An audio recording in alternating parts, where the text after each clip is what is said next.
The founding editor of Riposte.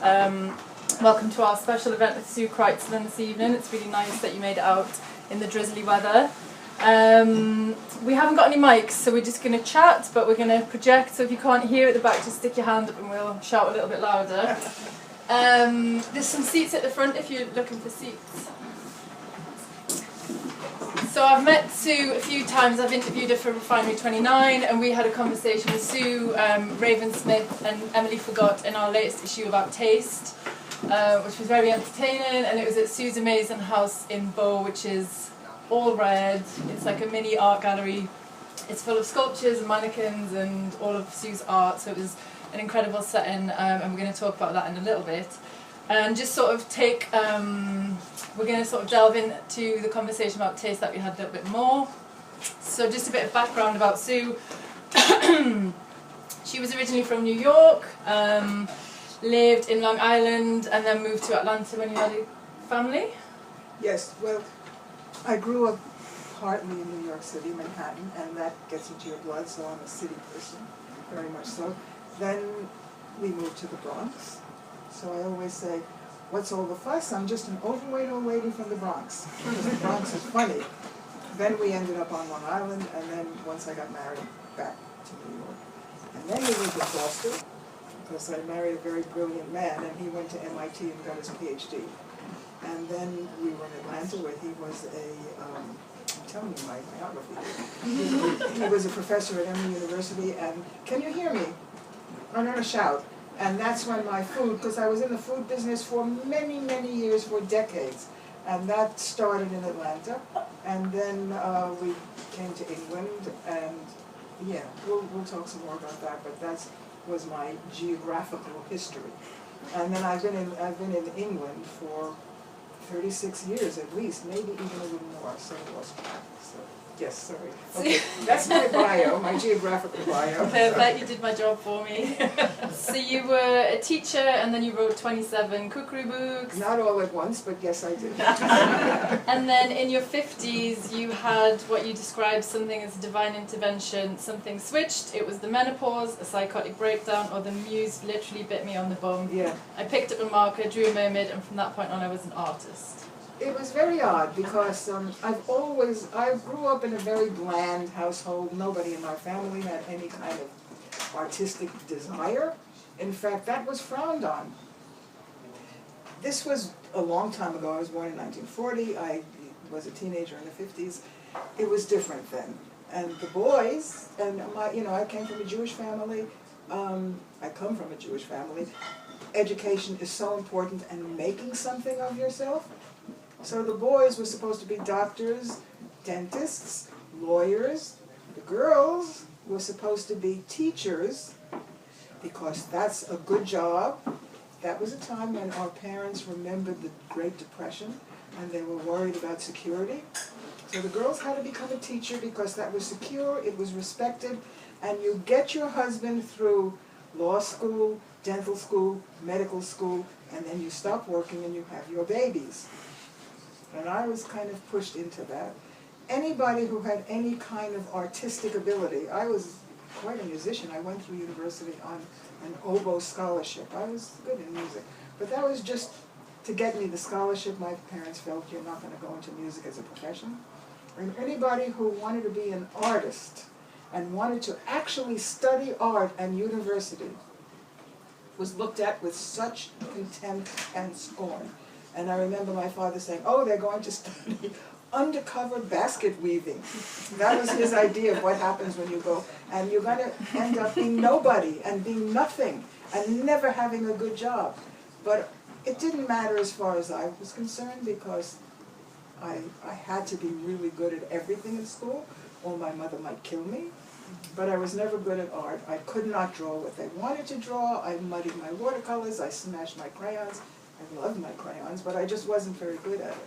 So they said, she's not a perfectionist, she's not good, she doesn't try. I just couldn't do what they wanted me to do. So I knew I would never be an artist myself. But I filled my apartment and everywhere I lived with wild color, contrasting colors, red, turquoise, orange, yellow. And I collected whatever I could afford. I went to flea markets, which I still do, and friends gave me art. So I lived a very artistic life, but I didn't do it myself because I knew I couldn't. So I never even tried. I wrote a lot of cookbooks. My cooking was an art in itself. It was rather colorful, and I was very good with words. Could not write a novel. Every time I tried to write, it came out food, so I wrote a lot of food books. But what you're talking about now is I was in my late 50s, and yes, I was going through the menopause. I have no idea what happened. Can I tell the story? I've told it before. Yes. I've told the story so many times, and it's 100% true. I was sitting in my study with the proofs of my 27th cookbook. 27 cookbooks, a lot of cookbooks, and each one, of course, was different. I developed my own recipes, testing, cooking. So it's a great time when you have the manuscript. The work is done, and it's very zen because you're sitting there with markers and scrap papers, and you're just going through it, looking for grammatical mistakes. Do the recipes make sense? It's fantastic. It's very relaxing. And my hand picked up a marker. You know, you have colored markers and highlighters. And my hand drew a mermaid on a piece of paper. I never did anything like that in my life. I couldn't even doodle prior to that. My doodles were just musical notes and hash marks. I drew a mermaid. I looked at the mermaid, and the mermaid looked at me, and my life changed forever. And it was very kind of folk-arty, primitive. It was, and I became utterly obsessed. I never wrote another cookbook. My agent thought I had completely lost my mind, which probably I did. And it was, in the menopause, psychotic break, I don't know what happened. The angel of markers sprinkled fairy dust on me. I don't know. So I became obsessed with drawing, with colored markers, day and night. I was having some kind of a menopausal psychotic break. And I would paint, well, I wasn't painting yet, I would draw well into the night, and I would tape up my drawings on the bookcase opposite my bed, go to sleep, wake up so I could see them. I still have most of that early work. Every once in a while, there's a gallery show and something sells. I don't like to sell, to tell you the truth. I'm very anal retentive about my work. I like to hold on to it. And then I started using better markers and better paper. And I live right near the Roman Road Market, which is a real wonderful old-fashioned London market. And they had all these wonderful nail varnish, the glitter and color, and I bought those and I started painting with nail varnish. I would draw with markers and paint them. I was just so in love with my work. And I was painting mermaids. I was painting women with soup. I painted, women... Why soup? Well, no, because I was sort of having echoes of my cooking thing. I call them the Radiant Soup Brigade. And women with garlic on their head. Actually, one of those paintings, nail varnish paintings, the woman with garlic on her head, was chosen to hang in the New York subway system, and it was there for months. I'd go visit it. They made a big poster of it, garlic goddess. For somebody who, I spent part of my childhood in Washington Heights in New York, to have that in the station there, it was better than MoMA. So exciting. So that went on for a while, and then I started using actual paint, acrylic on found wood, which I still do that. But I always have a final coating of nail varnish because I'm in love with the glitter and the depth of it. It's beautiful. I'm probably telling you more than you need to know. But then I started making memory jugs, which is kind of rough sculptures. But whenever I start to do something, I'm so obsessed with it. So I now have hundreds, maybe thousands, of memory jugs, and they're big. I actually had to buy the flat next door. Seriously, I could use a third flat now, but I've reached my limit of flats to buy. And then I was doing chandeliers. I can't tell, it's all, and I live with this stuff. I live with it. Every once in a while I'm in a gallery show, where I have curated some wonderful shows. We're outsider artists. I have a whole group of outsider artists now. That doesn't mean we refuse to come in the house. That means we work completely outside the margins of the conventional art world. And we can do, I'm not doing this for a living. I don't particularly want to sell, I can do anything I want. I can make anything I want. No, if people are going to judge me, I don't care. If you don't think it's good, go away. Go look at something else. If you like it, then that's nice. I like to hear about that. I am my own biggest fan. I love my own work. And everything is a piece of me. A piece of me. And when people come in, I say, brace yourself, because this is another universe.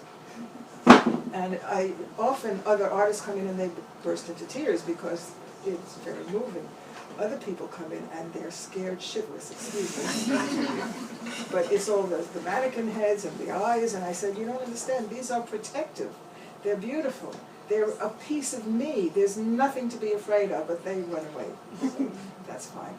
Anyway, that is the short story. I could go on even longer, but I won't. But that's how I became an artist. And I am to this day. And so you've always taken your own path, and you don't really care what people think is good and bad taste. No, and the whole thing of good, I'll tell you what bad taste is. Bad taste is bullying, misogyny, misandry, racism, cruel, grotesque behavior about other people, and I'm afraid that's blooming in the world today. That is bad taste. As far as your decor and the way you dress, please, it's so subjective. And I'm not going, I think, I'll tell you what else is really bad taste. Beige. Don't wear Tell beige. them about your design. Don't wear beige, it might kill you. And I actually mean that. And minimalism, please explain that to me. What the hell is that? How do you live with that? No, my feeling is less, more is not nearly enough. So yes, and I'm not saying that's actually bad taste, I'm just saying it's something I don't understand. And people who live with kitsch, and who live with clashing colors, who live with too much stuff, especially if your too much stuff is beautifully arranged and makes your heart go pitter-patter in a good way, why should that be bad taste? Maximum is a great way to live. It helps if you have somebody to help with the dusting, and I have a wonderful person who helps with the dusting. So yes, I don't understand good taste, bad taste. Raven, when we had our talk, mentioned Crocs. First of all, I didn't wear my Crocs tonight. I could have. I wore other crazy shoes. But I love Crocs. What's wrong with them? And he said, platform Crocs. I'm trying desperately to get myself a pair of platform Crocs. So why? Somebody explain to me, why is that bad taste? I'll tell you what else is bad taste. Visual manifestations of wealth, very wealthy people, who wear enormous, well, I don't even know much about them. Are they big, are they small? But they cost tens of thousands of pounds, and they wear them and they flash them, big diamond rings, fur coats. That's bad taste. Or the bags, Birkin, I don't know too much about it, but Birkin bags, designer bags, they can cost tens of thousands of pounds. And then you flash them, you wear them. That's horrendous, hideous taste. And I was talking about this to somebody, talking about a famous football player who had this watch that cost 50,000 pounds, I don't know. And I did react with horror, and he said to me, well, what else is he going to spend his money on? I have a long list of things he can spend his money on. So, really, come on, it's common sense, and the bottom line is, do what you want. And as far as clothing is concerned, you took a dress for your age. What does that mean? Dress for the weather.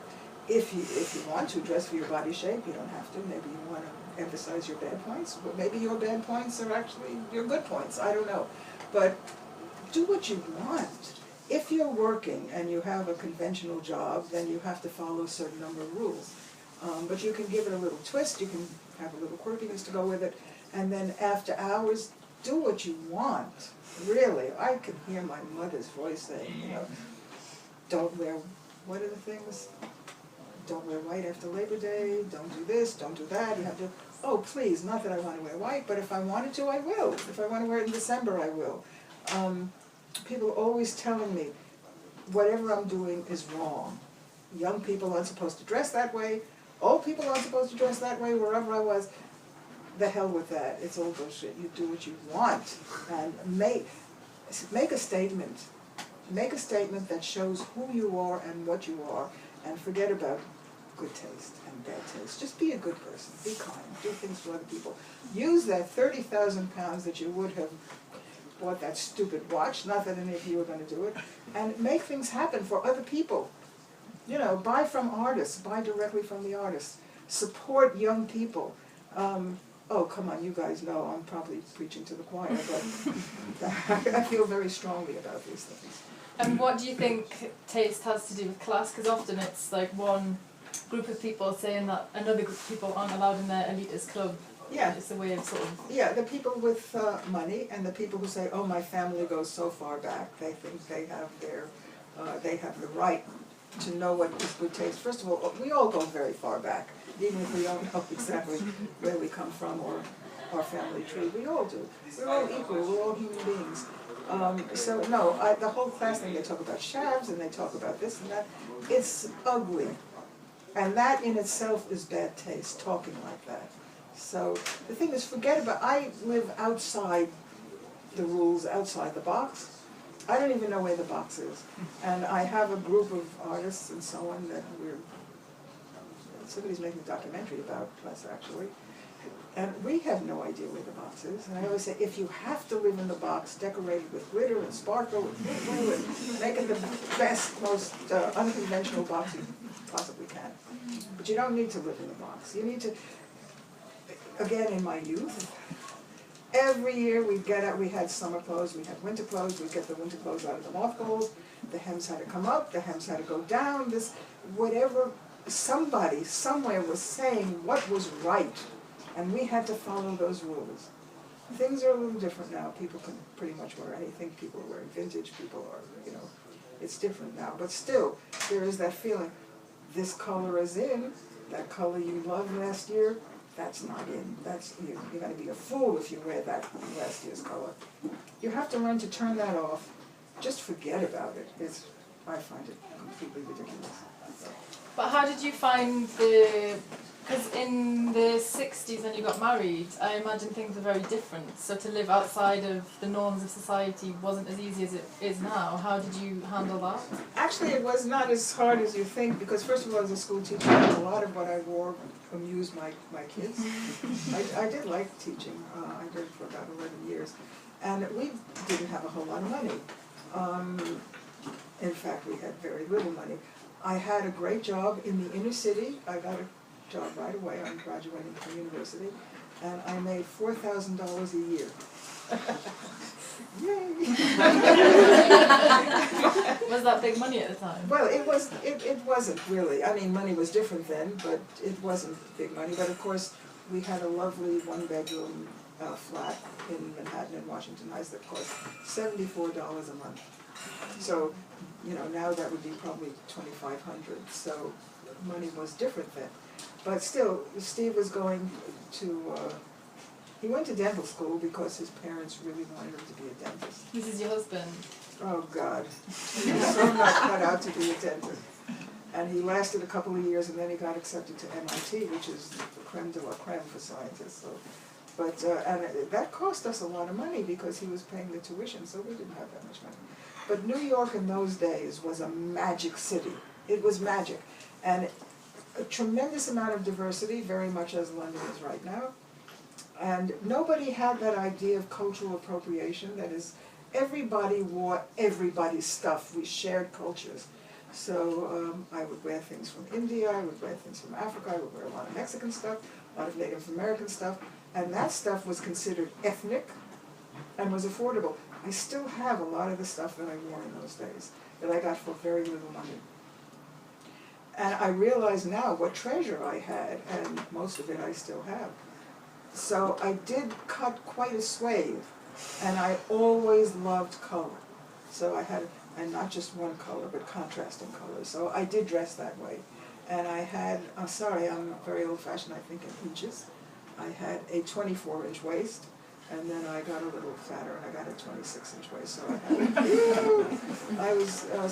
I have pictures from those days, and I still have most of the clothes that I was wearing in those pictures.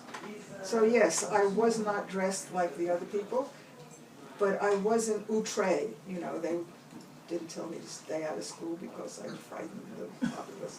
So, yeah, those were interesting days, very interesting days. And there's a book about taste by Stephen Bailey, and he says, taste is about consumption, and in consuming we reveal ourselves. So what do you think our current collective consumption says about us as a society at the minute? A lot of consumption today is about technology, and everything gets obsolete so quickly, especially with phones and listening devices and music and so on, and I think it's killing people because, first of all, financially, how do you keep up with all this stuff? And as soon as you think, I am very active on social media, I'm not a dinosaur. So I do know what I'm doing. But then things change and you have to learn a whole new way of thinking of it, and oh, that phone is obsolete, so you have to get a new phone. And it is very, very confusing, and I think that should calm down a little bit. It makes it very, very hard on people. I love social media. You have to be smart, and I'm always trying to talk, okay, I'm going to use the O word, other old people. I am 78 and a half, so I can't pretend I'm young, but anyway, I have a lot of older friends who are scared of social media, and I'm always pushing them to get with it with technology. But you have to teach them. So many scams, so many pitfalls, so many things to fall into. And I had one person who fell in love with a man who groomed her on Instagram. I always said, you have to learn who to block. Never answer this kind of, that kind of, the. And she said, oh, I just thought it would be fun. Oh my God. So Catfished. She really did. Yeah, she really did. So when you're teaching an older dinosaur, you have to make sure not just that they know how to use the equipment, but they know what to watch out for. I had a phone call this morning that said my internet had been, hackers got into my internet and are using it for very bad illegal activity. And I should stay on the line, and they will connect me to somebody to really. And when it's a recording, because it was a recording, it's very frustrating because you can't say bad words to them because they don't. So I think people need to be taught that. Very, very important. If you know your way around, then yeah, the technology is fantastic. But and then you have to have an adapter for that, and know that no longer works. You have to get this and new cables, and that takes up a lot of time and a lot of money. So I would like to see that calm down a little. What was the rest of your question? And just thinking, because I think things will start to change with everyone's awareness around sustainability, that sort of rampant consumerism, can it continue? So maybe in the future, good taste will be buying a lot less. Good taste, yes. And now, people go to places like Primark. I don't shop in department stores. I don't shop in Primark. I'll tell you about my shopping history in a little while. But, and people don't think. And there are people who don't have money. And that's, they can go in and they can get something cheap and they sort of look good, but it's not sustainable. It's not. Vintage used to be very affordable. But now vintage is so chic that that's getting expensive too. Yeah, it's hard. It's very hard to be ethical and to be moral and to do things the right way. I don't shop per se. I go to flea markets. I love charity shops. And I buy, I have my favorite African market in New York. I am based here, but I do go to New York a few times a year. And Wentworth Street, and all over London there are streets that sell African cotton fabrics. And I buy directly from a small vendor. I like to buy directly from African vendors. That's the way to do it, really. And I commission artists to make things for me, and I have I'm not going to tell you who he is because he's afraid somebody's going to ask him to stitch for them. He's a very, very good stitcher, and he just stitches for me. So I design my clothes. Can you tell us about your outfit today? It's African wax resist fabric. It's 3 or 4 different patterns. Some of the fabric I bought in the African market in New York. Some of it I bought on Wentworth Street in Petticoat Lane in Shoreditch. Shop after shop after shop after shop. And they're all individual traders. This is what I like. I like supporting small business. And I'll show you the back, because my friend Cassandra Whitfield made the piece on the back, and I stitched it onto the. It's amazing. And it's a Frida thing. It's absolutely amazing. So I always have something spectacular on my back, either a piece of my art or the art of a friend. And I like commissioning young artists to make things for me. That's what it's all about, supporting other artists, supporting individuals, buying from small businesses. That's what makes us good persons, good people. That is good taste. That is absolutely good taste. And at my age, I just want to make sure I am doing the best I can for the younger generations. That's, otherwise why am I here? Hello. A familiar face just walked in. A friend of yours just walked in. And anyway, yes. Yeah, and how do you decide which outfit you're going to put on when you get up? That's a great question. I had a lot of trouble deciding what I was going to wear tonight because I have so much What's choice. Your thought process? I have a million of these. Once a month, my assistant and I spread out all the fabrics on the floor, and I say, that's going to be the front, that's going to be the back sleeve. It's so much fun. So if I'm in a hurry, I can just grab something, because I have lots of beautiful stuff, and then just find the proper neckline to go with it.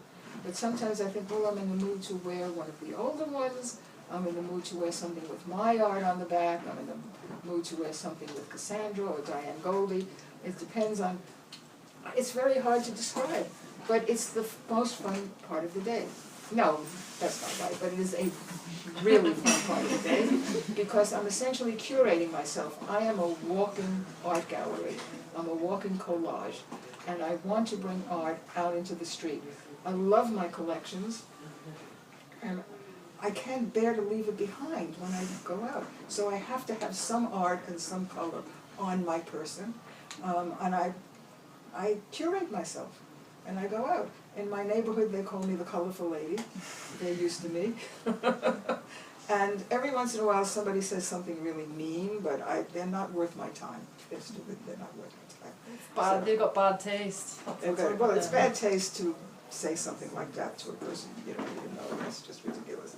But mostly people then want to take my picture. We stop and talk. Where did you get that? It's fantastic. It's absolutely fantastic. And somebody said, "Oh, she just wants everybody to look at her." Yes, I do. Of course I do. I am bringing art to you out in the street. Of course, I want you to look at me. I want to talk about it with you. I want to talk about you. And people say, "Oh, well, you can do that. You can pull it off." If I can, you can. I'll say it again. I'm just an overweight old lady from the Bronx. If I can do it, you can do it. So, yeah. And I want to change the world, a few people at a time. Be bold. Wear color. Don't listen to convention. Please, think outside the box. That's my favorite. Get out of the box. And the last time we chatted, we talked about the fact that I think a lot of people now feel like they've got to have a plan and they've got to have things nailed by the time they're 25 or 30, but your life went on lots of different tangents, and you could never have planned for that. No, my life was full of surprises. I mean, the way it was supposed to be, according to our families, I was going to be a teacher for a while. Steve was going to be a dentist and make lots of money. I was going to have babies. And just in case there was another big depression or some kind of catastrophe, or if I became a widow, okay, I'm going to do what my grandma used to do. Just in case the devil was listening. Anyway, yes, we had, then I could go back to teaching. The life was all, but obviously we didn't necessarily want that life. Steve went on to other things in science. And I went on maternity leave when I got pregnant in '71. And I had always been really interested in food ever since I left my mother's house, because she was the worst cook you could imagine. She moitered food. And I didn't know that food was one of the great joys of life. I thought you ate because your mother made you eat, and you were not allowed to leave the table until you finished it all, and oh my God.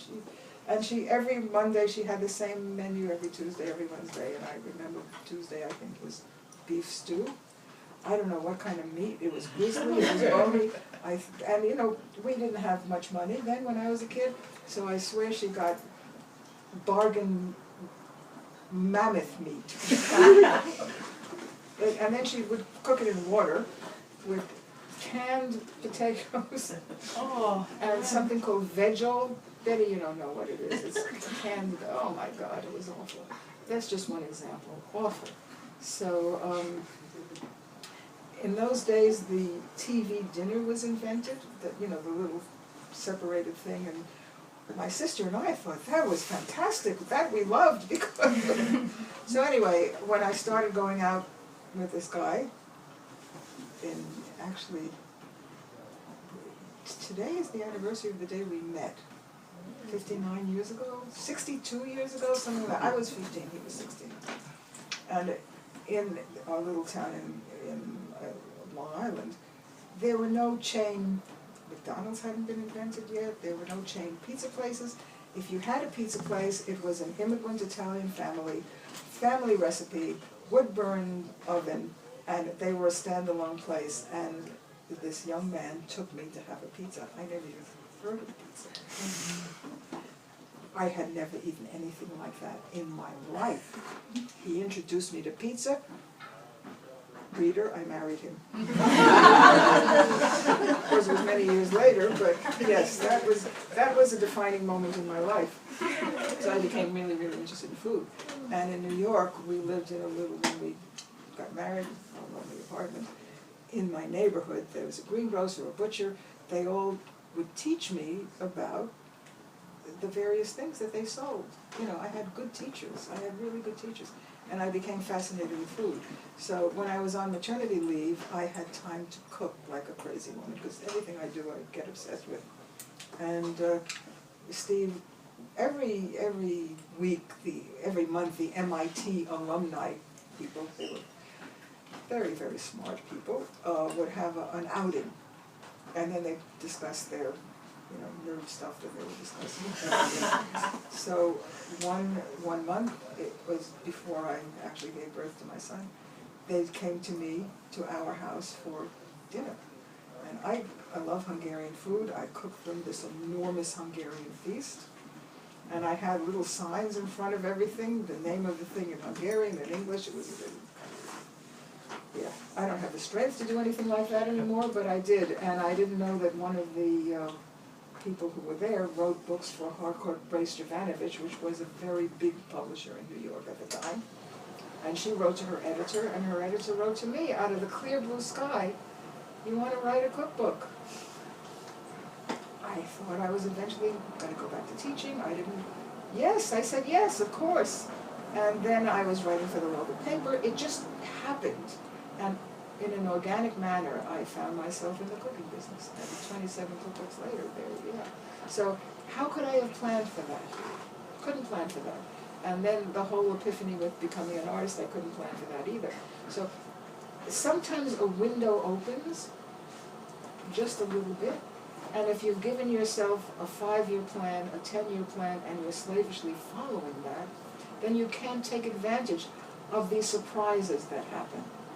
And also, you put yourself in a box. I just don't understand that. There are so many possibilities in life. Of course, you need financial security.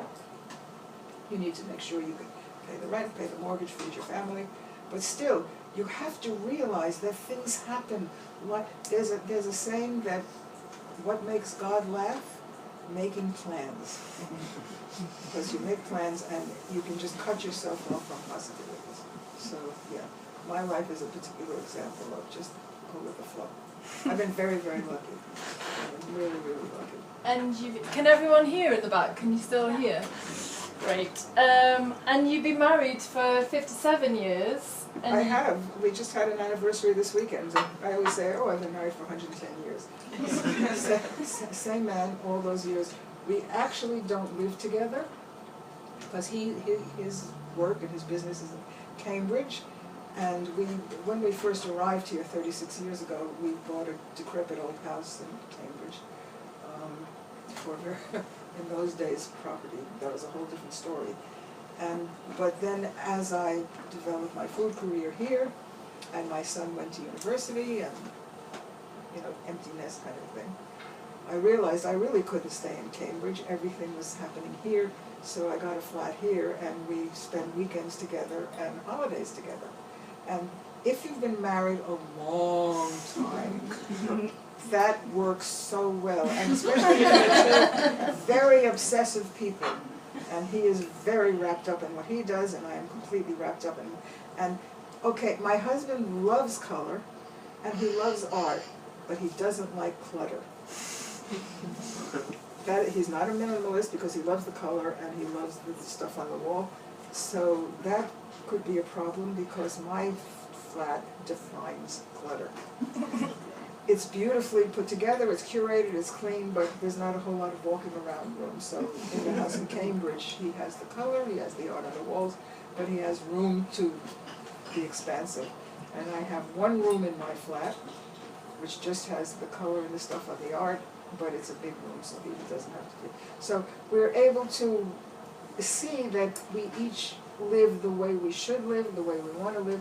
We keep our togetherness, but not too much together. Do you think that's the secret? Just well, a little bit of... everybody's different, but I think if you've been married a long time, yes, because you have to have your own space, you have to have your own life. You can't be what I was kind of brought up to be, the little woman.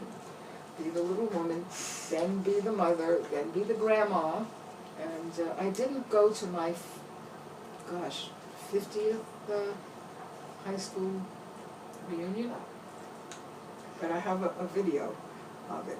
And almost every woman who was interviewed by whoever was doing this video, what they had to say was to themselves, I have 3 beautiful grandchildren. I have 5 beautiful grandchildren. Not a word about life experience, what they might be doing. It's just, that's not what, yeah, kids are great. And I don't have grandchildren. My son and his longtime girlfriend don't want children, which is fine.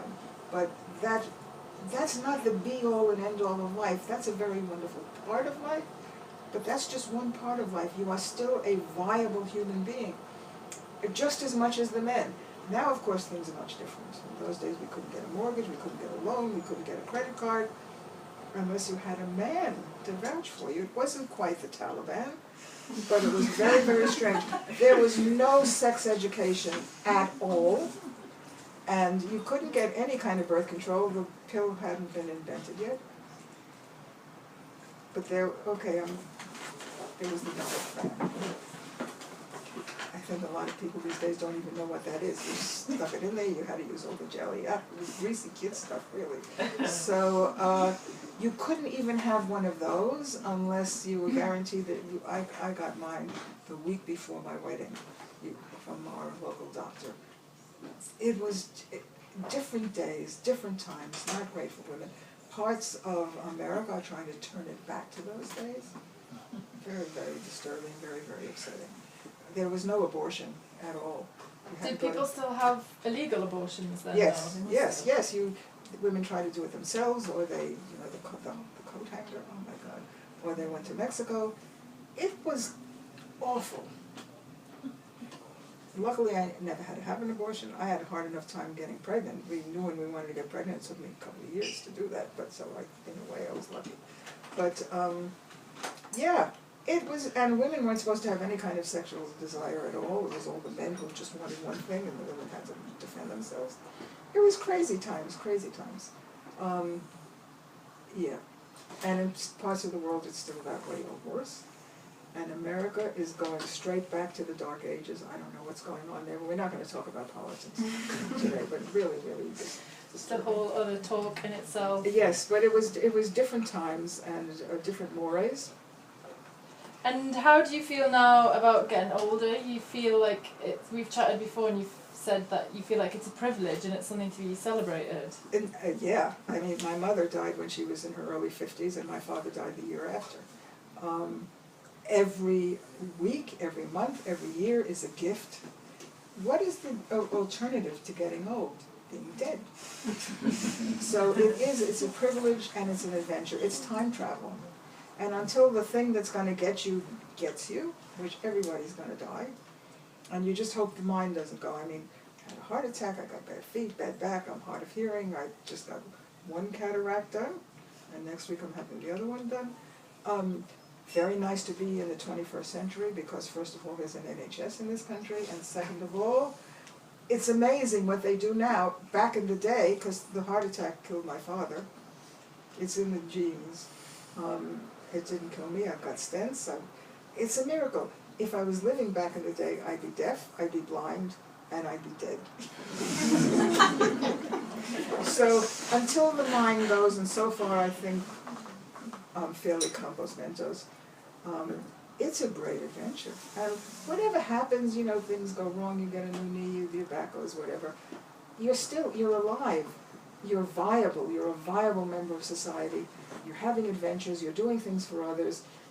It is the best thing in the world. And I hope all of you reach a wonderful old age.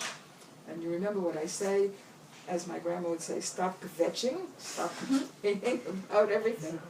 Yes, you're going to have aches and pains, but you overcome those.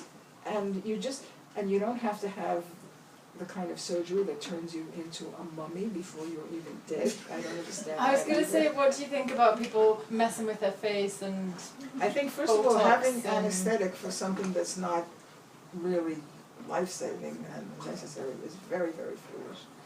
And and they all look the same.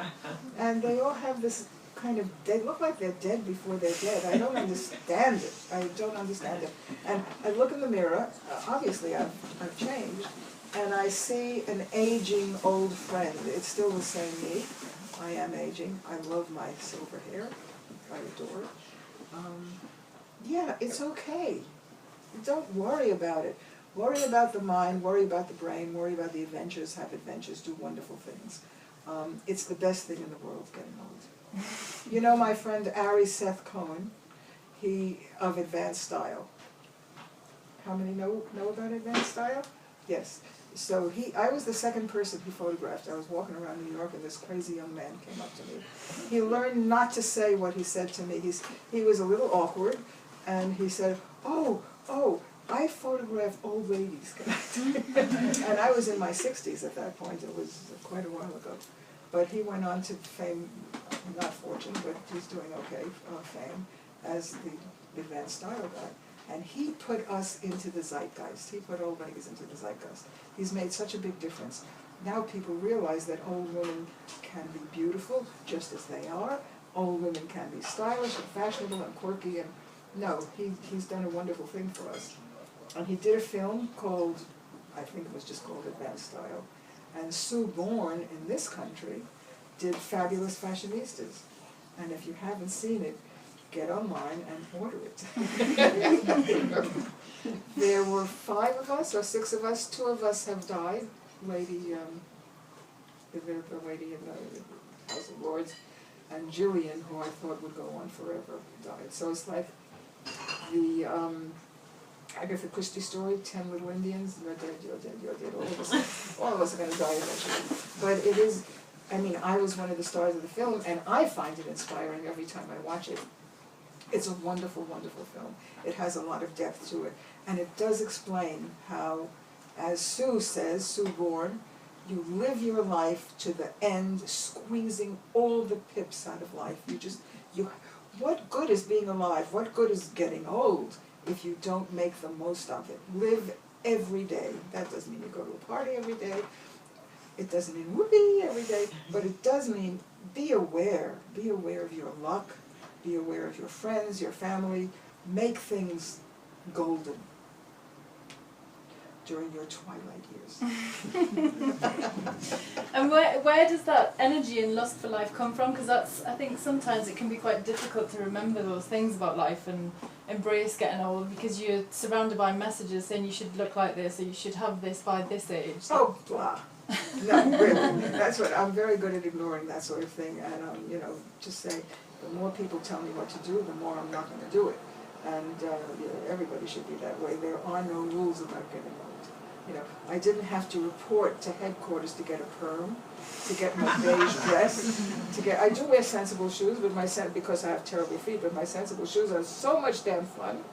So you do it your way. I mean, Can you forget about tell what they say. everyone what you've got on your shoes in case they can't see? Okay, these are they're Merrills, which are fun anyway because they come in great colors. I do have very, very bad feet.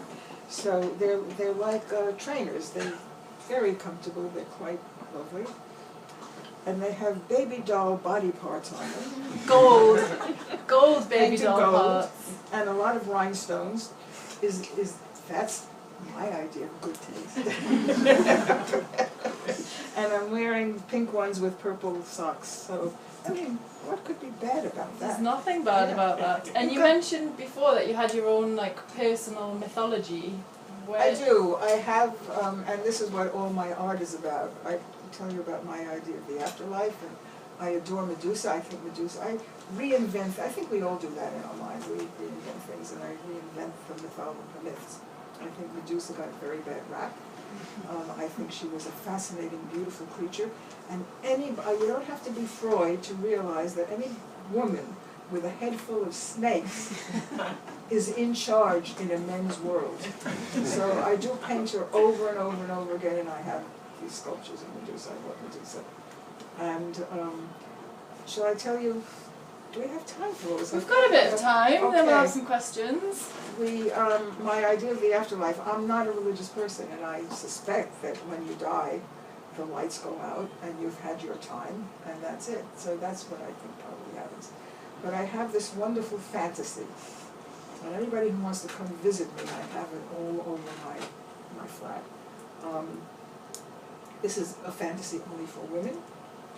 I'm sure men have their own fantasies. I don't need to know about them. So, you die, and your time on this earth is over. This is just a story, so but I have fun with this story. And you wake up, and you find yourself sitting in a waiting room, and you're bedecked with lightning bolts, glitter, jewels, crowns, halos. You're all dressed up. And I have all the sculptures in my house of these wonderful ladies all dressed up, sitting on settees and chairs in the waiting room.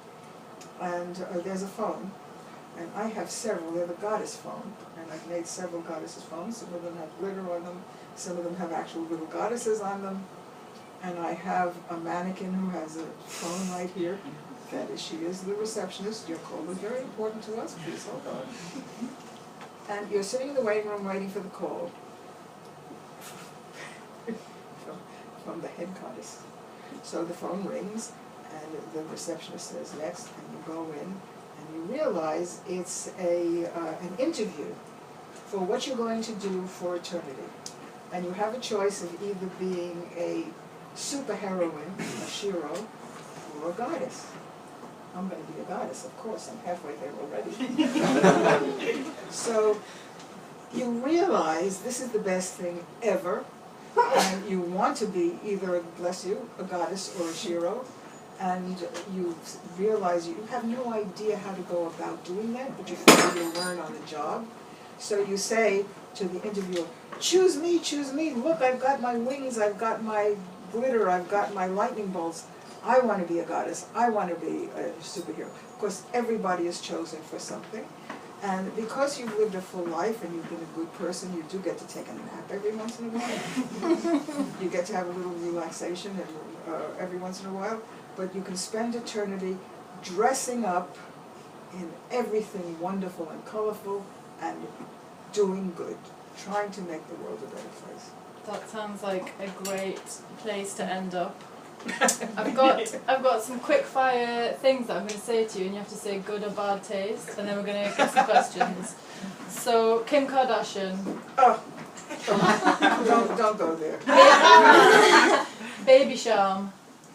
Actually, I don't know. I've never had it. I mean, if you like it, drink it. For God's sakes, I'm not going to pass judgment on it. IKEA. I don't know what to say about IKEA. I think it can be very, very useful. I find it exhausting.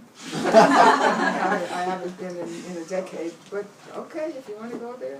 Okay. Sometimes they have nice things in there. Normcore.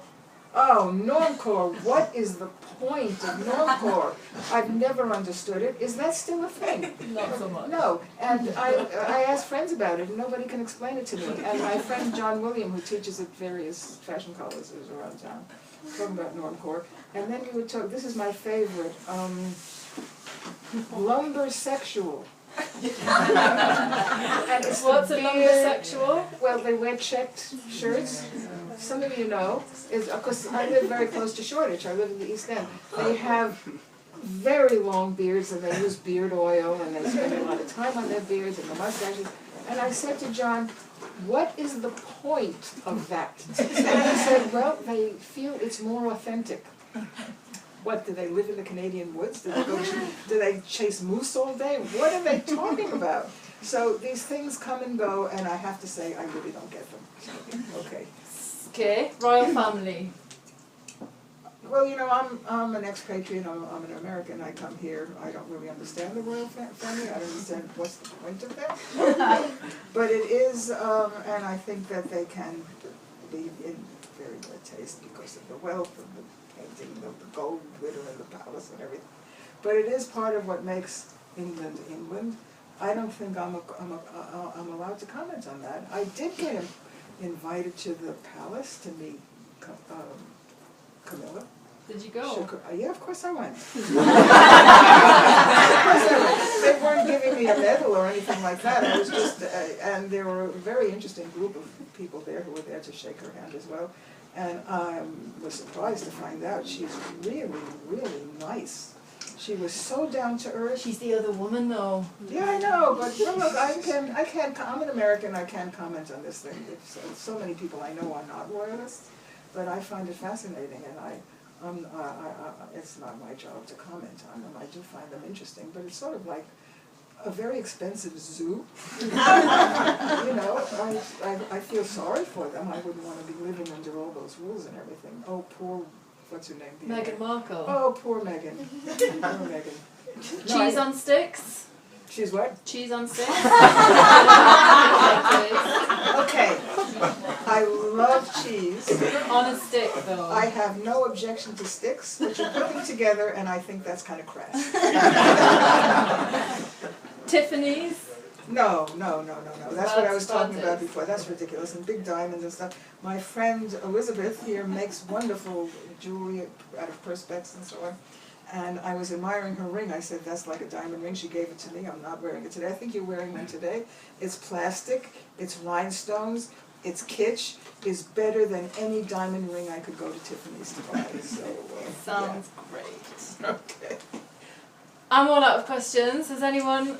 Lucianne's got a question. What was your take on the Met Gala this year? Yes. Good We're going to talk about bad taste. We have to talk about kitsch and about camp. Yeah. So I was fascinated by it.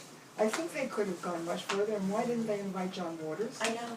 Yeah. Was he not invited? Apparently not, from what I read. Because I actually met him. He was so nice. He was nice too. He was very, very nice. Do you know the? Oh my! I'm drawing a blank. In Shoreditch, the place that has all the taxidermied stuff, and you go downstairs. It's a bar upstairs. What is the name? Oh, of it? King's House. No. Victor. Yeah, thank you, Victor. Oh, thank you, Victor's place. Victor's place. Victor invited me to do the window, and I filled it through some of my small soldiers. Oh, that was so much fun. And John Waters came to the launch. He was just so nice. He was really, really nice. Anyway, he should have been at the Met Gala. And it was all a bit forced, I thought, and pretentious, and a lot of them had no idea what camp was all about anyway. But it was fun to watch. Yeah, it was fun to watch. Anyone else have a question? Lady in the pink and purple looks amazing. Oh, hello. Your super fans. Yes, thank you. It's Mumtaz. I adore Mumtaz. Go ahead. I actually wondered, what do you wear when you're at home alone? So no one's coming to visit you. Do you wear, you still wear your kimonos? That's a great question. So it depends if I'm working I have a big shed in my back garden, which is where I do my painting and my sculpture. You must come visit me, darling. You must. You love it. And then I wear literally paint-stained rags. I have old denim dresses. I wear my husband's old shirts. because I don't want to mess up, you know. But when I'm just at home relaxing, I bought, we had a shop on the Roman Road. A Finnish woman had a Marimekko shop. Oh, I was so sad when she couldn't make it. And she sold these long, because I always wear long black dresses because I have very heavy legs, and I had polio when I was a kid, so one leg is shorter than the other. So like Frida Kahlo, I like to cover up certain things. And also it makes the other colors pop. But she had the same kind of dress except in bright stripes, pink and purple, and oh my God. So I bought a lot of those from her, and I wear those at home with light kimonos that are just like the ones I wear out, but they're just a little lighter and they're easy to wash. And that's what I wear. And I wear Crocs. Yes. I don't care who knows it. I have What colour are the Crocs? every color. I have them in purple and turquoise and royal blue and every color I can They're possibly great get. shoes. And why do people, I don't understand. And now that there are platform Crocs, I am on the hunt for platform Crocs. So that's the story of my, and I don't wear a whole lot of jewelry when I'm at home. I just wear maybe one small neck shrine. Do you ever wear beige? Just to like see what happens. No, I would have to go to A&E. I don't want to do that to myself. Tell them about your hair. Okay, well, my hair just naturally turned silver, really silver, which I love. But I curated a show called Color Me Ecstatic at the St. Pancras Conference Center Gallery. And we did a little performance, my artist and I. It was crazy. And I thought I want to be that little bit more colorful, so I put the streak in my hair with indelible lipstick. I think it's Maybelline Pioneer, but it washes out in 2 washes. So it's for special occasions, and I thought tonight was a special occasion. But on normal days, I don't have the streak in my hair. Is there any lady in the orange? Hi. What's your favourite like crowd pleasing meal then? If your friends come round, what would you go to? There are several reasons I don't cook anymore, because the obsession with art took over. It's a nice question though, my dear, it's a nice question. The obsession for art took over the obsession for cooking. And I have a double flat, ex-council maisonette, 2 of them put together. So it has 2 kitchens, and both kitchens are full of art. So I have this teeny-weeny space that I can cook in. And I just keep making things, and I have a lot of artist friends. I commission them to do things. There is no room. There's a little documentary on CNN. Just Google CNN, Sue Kreitzman, and you'll get a little hint. And you also see the color walk and my friends and everything. So I don't have a whole lot of room or time or strength for cooking. But when people come over, I make often, I do kind of roasted potatoes in a wok. They are to die for, little potatoes. I do Mexican black beans. If you've never had black beans, they're almost purpley, they're very good. I make those, and what else do I do? I just have my little things that I make. I do a lot of vegetarian food, because a lot of my friends are vegetarian. And there's usually some smoked meat for the people, smoked salmon for the people who aren't veggie.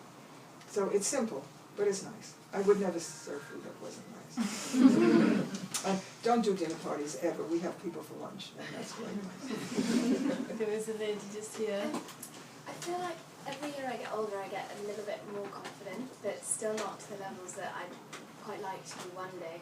But I don't really want to wait till then. So is there anything you do sort of like shake off this like consciousness, or just to be so yourself? It's never too early to do it. You don't have to wait till you're old. The thing is, when you're old, you don't give a crap anymore.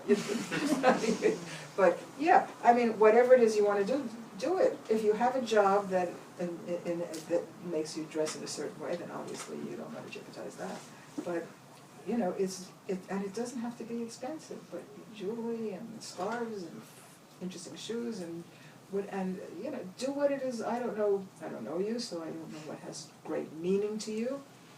But get out of that convention. Right? Any time of your life you can do that. Any time of your life you can do that. So you just have to think very hard about what it is you really want to do. Because we don't want to be pretentious, we don't want to do it just to say, oh, look at me, I'm so unusual. It has to be what you really want, it has to be authentic. That doesn't mean if you're a man becoming a lumbersexual.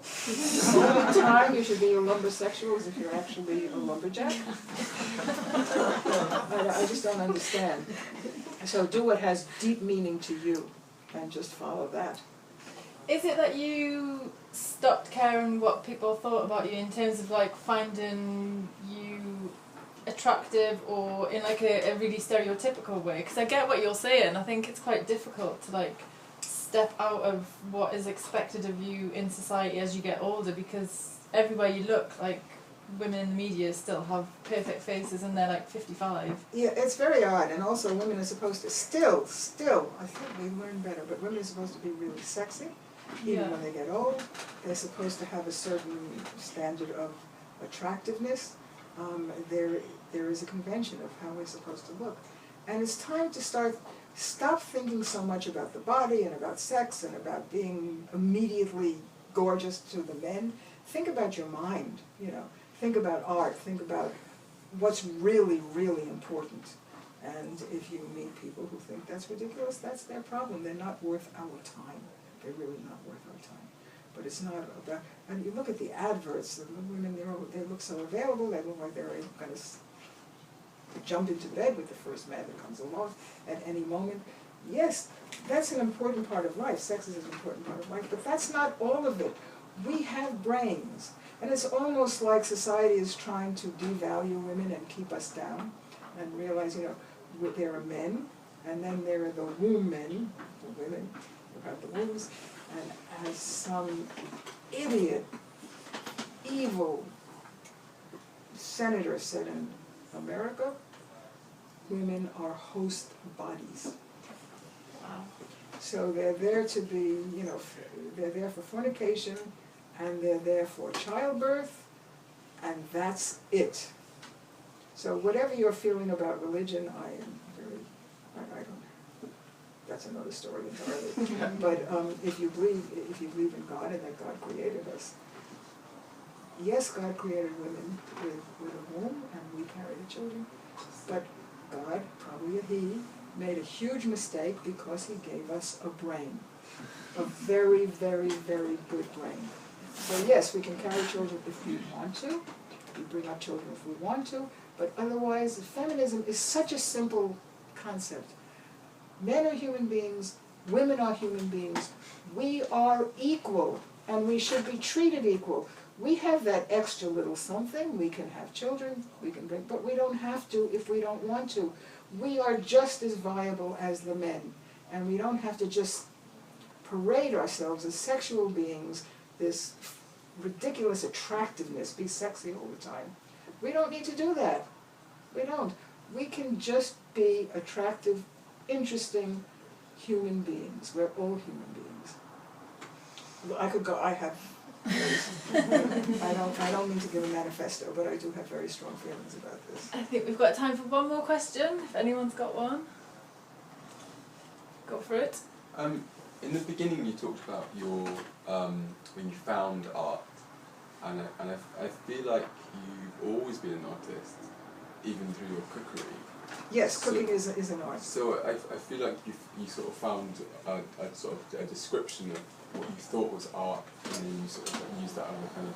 Yeah, and that's what my lovely hubby said to me. He said, you always were an artist, but I think because of my experience in elementary school and high school and everywhere else, These I had boxes taken art. always of kind of what is what. They told me I was really bad at it, and I thought, what do I know about composing and painting? I don't know anything about that. But then I realized it doesn't matter, because I just sort of exploded, and it's as if all that art that had been pent up in me just went all over the place. It was the most amazing experience. I remember in kindergarten, in America, I think we were 5 when we go to kindergarten, the teacher brought out a big box of crayons. We didn't each have our own box, it was for the class to share. I'll never forget this, Crayola, 64 colors. And I looked at that box, it embedded itself in my brain in a metaphorical way. I'll never forget that, all those colors. I have a box in my studio, and I look at it every once in a while and relive that moment. Also the smell of the crayons, it was all very, wow. And there's just a rainbow embedded in my brain. So always loved color and always surrounded myself with color. Very interesting. I grew up for the first few years until my parents whisked us away to Long Island in the inner city of New York, Manhattan. And it was very diverse. So there is one color in the box that was very confusing. It said flesh color. And it was this kind of sickly, peachy pink. So first of all, I looked at myself. I wasn't that color, even though I'm a white person. I wasn't that color. And then I looked all around my class, a lot of black kids, a couple of Chinese kids, other white kids. Nobody was that color. And I thought, what the hell, whose flesh is this anyway? So that confused me, and that's maybe where I got part of where I got my hatred of beige, because it was a kind of a beige color. But otherwise, the colors, and I actually wrote a poem about it. And my friend Gaffy Gaffiro last year, you can look it up, Color Me Crazy, Sue and Gaffy. I'm a classical music person, so I say it's sort of music, what you wrote for it. But we did an absolutely hilarious music video to Color Me Crazy, Sue and Gaffy, you can look it up. So, yeah, that was a seminal point in my life. I love the crayons. I love those crayons. So I think we're going to end there. Thank you so much, Sue. It's been an absolute pleasure. Everybody, thank you for coming. Enjoy the rest of your evening.